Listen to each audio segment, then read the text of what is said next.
ñu ngi leen di nuyu di leen jaajëfal yéen ñiy suivre chaîne bi di Xalaat TV ñu leen di dalalaat ci seen jàngatu bés bi. tey dañuy ñëw ci ñaari discipline yoo xam ni ay millions de jeunes sénégalais ay ndawi réew mi ñoo ngi ciy intéressé wu mooy làmb ak mouvement nawetaan yaakaar naa yéen a yëgandoo li fi xew fan yi mbir nag bu fekkee ne ay millions jeunes dañ ci nekk ñii muy seen passion soit ay supporters wala ay amateurs mbaa ñeneen di ci gis seen bopp ci wàllum koom. baax na bu ñu demee ba yegg si fii ba ñuy wax ay doomi aadama yu ci ñàkk seen bakkan mbaa di ci amee gaañu-gaañu war nañu taxaw def ci benn jàngal bu yaatoo yaatu te yaakaar naa question bi ñu bari di poser mooy ndax discipline yi dañ ko fi war a jëlee wala naka lu ñu mën a def ba daal di koy réguler teg ko ci yoon ba du lor kenn ndax mbir yi ci nemmeeku yamul rek ci acteur di ko sekk mais da ngay gis koo xamante ni yoonam newul ci làmb musul def stade di seetaan nawetaan mais saa yu combat wala match entre ASC amee mooy seen jàmm jeex na. lii la ñuy dund par dimanche lii. xool borom jaas yi xoolal lii ful yi xoolal lii. avant lamb ji après lamb ji pendant lamb yi yëpp danoo sonn ay façon xeetu nit bu ne gis nañ ko fii. doo daan bii nii dañuy taxaw. di xaar taxi bu ñëw ñu ubbi ko jël ku fa nekk dañ lay agressé jël li ñuy jël dem seen yoon te loolu du yoon fii nii ñun duñu am jàmm fii buñ paree fii yëpp fii la ñuy jaar def lu ñuy def. moo tax vidéo tay bi surtout acteurs yi nga xam ni ñoo nekk ci discipline yooyee mbaa doon ci ay amateur moo xam làmb wala nawetaan nañu dégloo xel te bañ ñu dégloo xol. keroog bi ñu doon wax ci xaalis bi nguur gi jox Gaston ngir mu ci dëggaay làmb am na benn mbokku mbër bu commenté woon ne ñu da leen di suivre di leen bëggee. mais bàyyi leen di dal ci kaw làmb xëy na réeroo la ndax ñun ci suñu wàllu bopp dañuy suivre làmb ci télé yi mais li ñuy dénoncer mooy manque d'organisation bi ci nekk liñ ci dugal te bokk ci.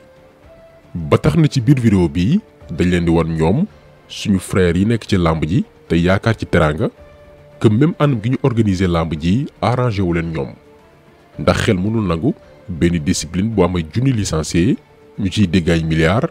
mais ñi ciy gagné ay millions matul 15 mbër matul fukki mbër ak juróom da ngay gis promoteur bu ñëw naan damay ñëw ngir dimbali làmb alors que dimbali bi yëpp boo yi nekk ci écurie yi di entraîner ba tooy bokkuñ ci. boo dee nag mbër bu comprendre mafia bi di ko dénoncer dootoo bëreeti dañ lay boycotté. dal na benn jeune lutteur bu ñu naan Kona bi mu door dugg ci làmb am na 7 combats 6 victoires nekkoon ci yoon. mais ba mu tàmbalee dénoncer lobby bi am ci lutte avec frappe bi mbër yu mag yi nga xamante ni ñoom ñooy lëkkaloo ak les oppresseurs seetaan mbër yu ndaw yi nga xam ne ñoom ñoo gën a yayoo ndimbal boobu la gëj a bëre kenn tëggalatu ko làmb. soo gisee làmb ni ma ko gisee mooy wax ji moo bari mais bariwul problème communication yi lañ war a xoolaat ñun mbër yi nag il faut ñu joxaat suñu bopp gëdd. li tax ñuy valoriser suñu bopp mooy mbër du dof mbër. du n'importe qui ci dëkk bi fi mu toll nii on a un policier qui est en train de lutter kon ñun bëri jot nañu xam ni ñun li ñu yor dañ ko war a préserver du kenn mooy ñëw préserver ko ñu dul ñun ni ñu koy préserver mooy faire des bonnes communications li ñu koy préserver mooy nekk nit. man depuis 2017 maa ngi déploré bi ma naan pour qu'il y ait innovation il faut qu'il y ait révolution boobu ñi kenn gëmuma démb la Gris 2 wax ni révolution rek moo mën a régler problème lan mooy révolution du vandalisme. révolution du lu bon révolution du rebelle révolution mooy casse say droit parce que balaa coppite di am il faut mu am déclic bi nag mooy kenn ku ne xam ni sama droit yaa ngi koy violer arrête. bëgg nañ ñoo xiifal mbir yi bu jub see ñu jëbbal ñu ay ngooñ jël ñu ay sécurité ñuy dóor nit ñi bàyyi leen xel loolu bind leen man maay wax ak yéen parce que nit ki boo mënta càmbar di utiliser sa xel rek nekkatoo nit. association des jeunes lutteurs du ñu ànd ak benn autorité ci injustice dañoo dund ay injustice ak mbër yooyu ñuy woowee mbëri mag yi ak mbër yooyu ñuy woowee ay VIP ñu ne ay autorité lañ lan moo tax nga am ngay fay ko 80 millions ñu jox la 2 millions jënd sa baat. ba bu société bi sa doomu mbër yi société bi sax bu ñu soxlaa dara yow doo mun a taxaw ngay porteur de voix nga waxal sax waa Géejawaay mais loolu du am lu dul nag autorité bi nga xam ne moo noot askan bi suy ñëw Géejawaay yow lay jox 80 millions wala 50 millions ne la kaa ñu ànd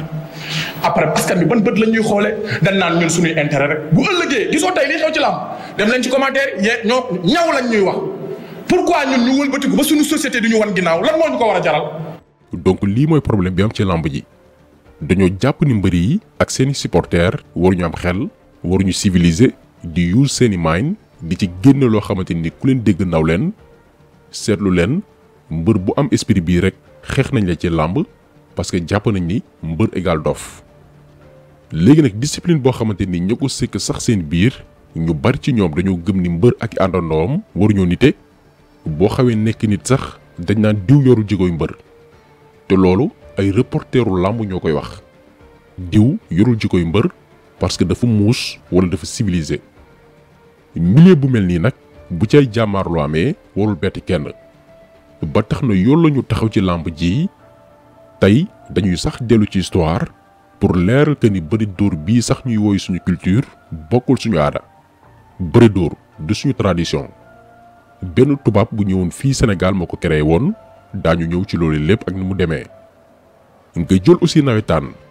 ni ñu yàqee làmb déformé ko boole ci bokkul moo leen dal.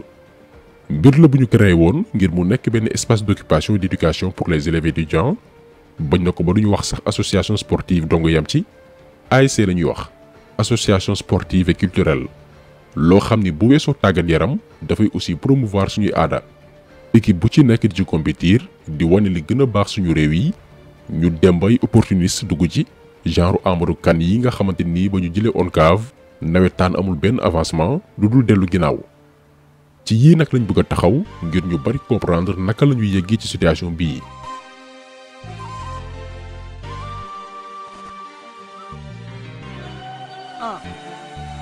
xalaat bi askan wi nar a jëm balaa kilifa diine yee cee jóg caaf xëm lamb ji mbëri foowu dox bi nar a sànq askan wi doy na waar seen jeex amu mat mbër yor essence promoteur kos almet seytaane na ñokket loo ji biir Ibamar violence ak banditisme bi nekk ci lamb ji dañ cee maar balaa combat di taxaw dëkk bii saxaar sëriñul tari yàq yëpp yor seeni kurus ci lis ci xaar écurie yi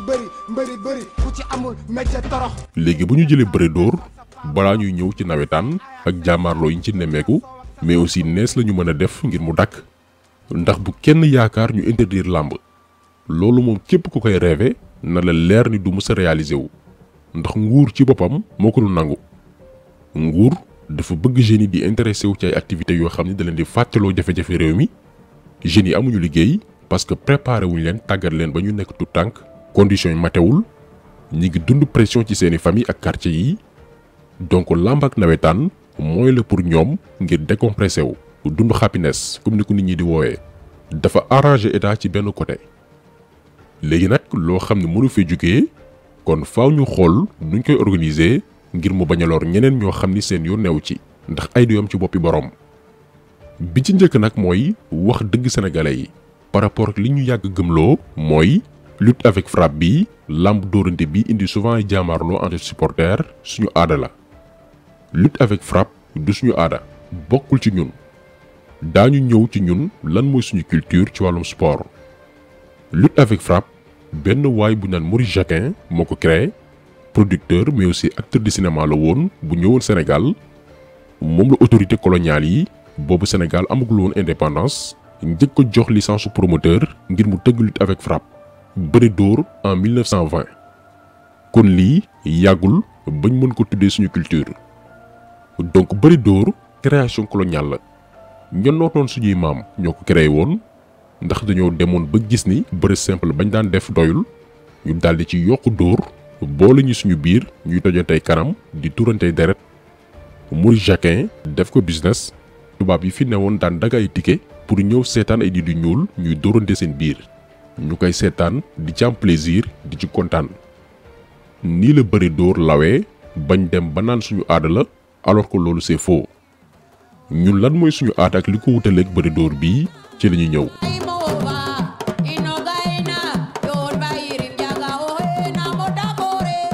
ñun lii suñuy aada mooy làmb séeréer yi ñu organiser Ndefleng ba arène Adrien Senghor bëri bi lébu yi daan pratiquer ci tefes yi gannaaw bu ñu jógee géej làmb joola mbaa bi pëlu Kolda yi daan organiser boo demee Fuladu.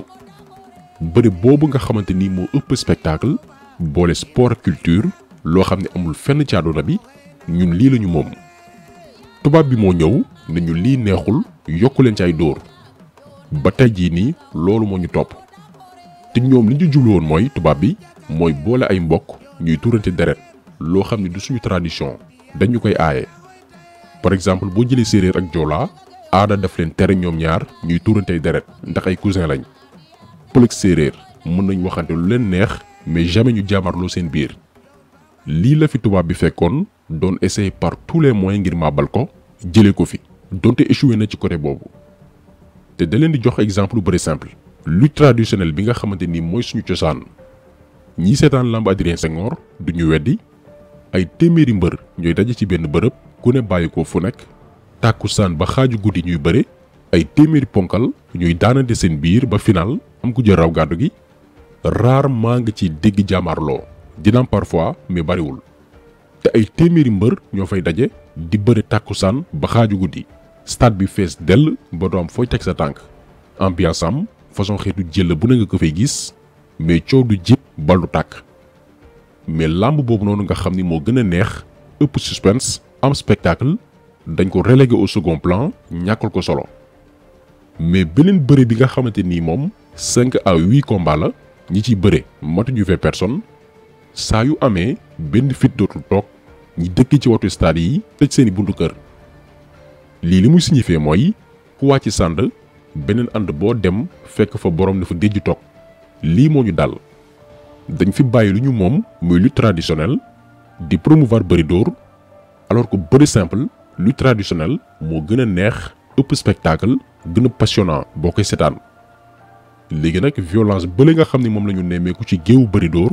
moo répercuté wu ci xale yi topp mbër yi est-ce que xam ngeen ni làmb boo koy seetaan ci télé duñ la defal moins de 16 ans alors que ci yeneen réew discipline yu nu mel dafa am public buñ ko jagleel bëri dóor amul loolu. est-ce que xam ngeen ni ba 2012 tout tànk yu ndaw a ndaw may nañ leen ñu dugg stade di seetaan ay ponkal yu dóorante ku ne di tuur sa deretu morom kañ lañ ko interdire benn combat wu Khadim Ndiaye numéro 1 dafa doon bëre indaale woon doomam mu toogoon ci cumukaay yi doomam boobu noonu doon traumatisé wu ci biir stade bi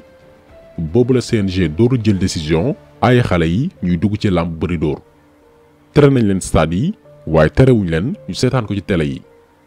lii tamit violence la bu bëri dóor di def ci xale yi ñu koy màggaale wëlbatiku doon ay supporters ba ay àndandoowu mbër doon ay nit yu violent mooy li xewoon bërki démboo njaay ci arène nationale entre àndandoo Siteu yi ak Papa Sow te newul la première fois février 2020 bi ñu weesu combat Alioune Seye numéro 2 ak ñaq jariñu li xewoon entre Papa Sow ak Siteu moo fa amoon ci même bërëb bi muy arène nationale ba ñu gaañ ci mbër bi war a bëre muy Alioune Seye numéro 2 nii la combat bi yàquwee maanaam autorité lamb yi ci boppam ñoo incompétent tële ndax lu xew duñ ci tiiraay leçon lii moo xew ci làmb beneen discipline aussi boo xam ni itam ni ñu yàqee làmb dem ba dugal jëli ci bokkul noonee lañ ko yàqee complètement mooy mbiru nawetaan mooy activité boo xamante nii néew na nga gis ay ndawu Sénégal bu ci jaarul soit nga jaar ci en tant que joueur soit nga jaar ci en tant que supporter wala membre bureau benn ASC parce que mbiru quartier la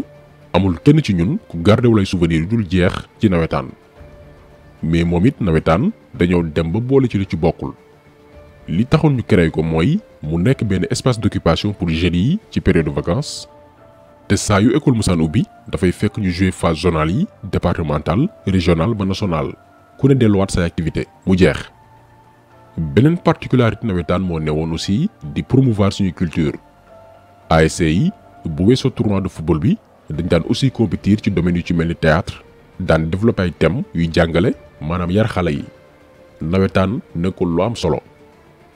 ñu dem nag ba ci biir récupérateurs yi dugg ci ñi nga xam ne fu mbooloo nekk ñu wut ni ñu ciy defaree seeni mbir fii nag la nawetaan demee ba doonatul mbiru quartier mais mbiru businessman da nga yor xaalis nekk président ASC dem wuti ay joueurs mercenaires ñoo xam ne ñooy jouer à la place de boy yi dëkk ci quartier bi ñu jël nawetaan def ko affaire deal alors que xam nañ ni nawetaan du wutukaayu xaalis pour joueur bi ndax ci vacances la yam bañ na ko ba bu joueur bëggee def carrière dañ ko naan bàyyil nawetaan compétition la boo xam ni dafay permettre club yi di repérer ay joueurs peut-être pour yóbbu leen ñu jouer championnat mais nawetaan du métier. léegi nag soppi googu noonu ñu amal ci nawetaan daal di supprimer activité culturelle yi concentré wu dong ci football bi di recruter ay mercenaires mel ni ku nekk ci championnat professionnel sensibilisation amatul lii moo indi problème yépp ndax supporters yi ñoom dañoo dem ba jàpp ni lii kat du sérieux la alors que foo ak ree dong la mais aussi di sensibiliser à travers la culture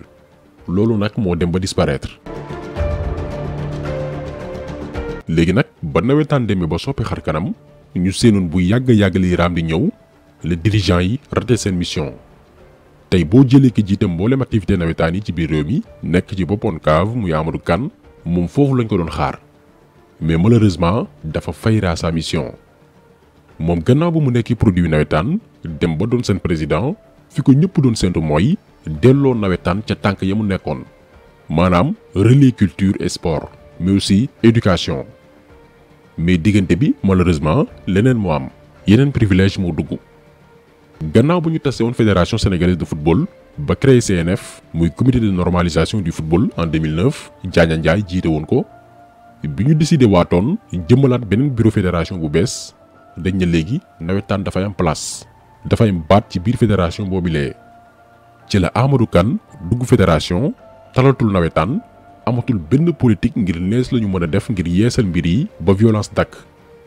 bërki démb rek ci la xewoon stade Ngalandou Diouf bu Rufisque ba ñu ci ñàkk seen bakkan ñuy waxi pause mbiru nawetaan ba tegaat ko ci yoon yu baax a baax pas ñu annulé ko mais réformer nawetaan ak ay idées yu bees ay jëmm yu bees mais lan la Amadou Kane tontu nee na li xew Tëngéej am na yeneen yu fi xewoon yu ko gën a garaaw parce que moom mi ngi xalaat ne bu ñu tasee ONCAV ngir defaraat nawetaan dafay ñàkk privilège yi mu am fédération ndax yeneen jëmm yu bees ñoo ñëw donc actuellement lii mooy problème mu nawetaan benn clique ñoo ko téye en otage parce que mi ngi defar seeni mbir te xalaatuñ bàyyi gannaaw ba ñu wane seeni limite yàq mbir yi ba nawetaan perte xar kanamam jël beneen yoon buñ ko xameewul woon. donc bu ñu analyser ñaari discipline yi ñu abordé tey muy làmb ak nawetaan gis ngeen ni ñoo bokk benn point en commun mooy la taxoon ñu créé ko la ñu dénaturé dugal ci lu ci bokkul moo jur problème yi ñu jànkoonteel jamono jii ko lu ci solution comme que mënul ñàkk mooy ay réforme yeesal yu am solo ak ay acteurs yu conscient moo xam làmb mbaa nawetaan activité yu dajale ay millions ndaw lii bu ko ay nit yu inconscient yoree musiba la ci réew mi bomba retardement la kon taxaw selu bi tey loolu la woon ñi ne di gërëm di leen jaajëfal di leen di daje incha allah beneen yoon ci beneen jàngat jaa ngeen jëf